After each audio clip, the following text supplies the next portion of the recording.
ভাই জিজ্ঞাসা করেন তুমি যে আমরা তো আপনাদের চেহারা দেখা যাচ্ছে। দেখান যে কারা মারছে। ওর চেহারা দিয়ে দেন, ও সিঁড়ি নিচে দাঁড়াইছিল। আমার ধাক্কা দিয়ে সরাই দিয়ে পরে ও গিয়া দোকানের ভিতরে ঢুকে ঘুমাইছে। আপনার সরাই যে ওকে মারছে। জি ভাই এই যে মিথ্যা কথা বলেন কেন?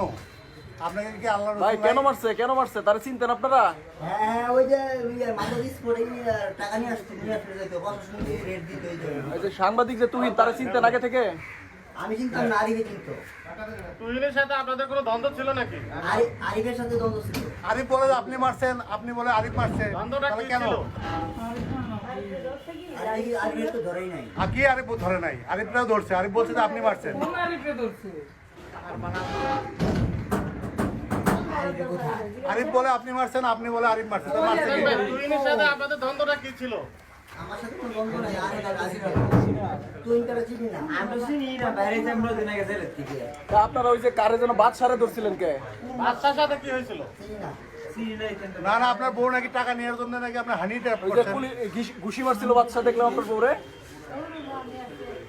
হ্যাঁ ওটা কি? ভাই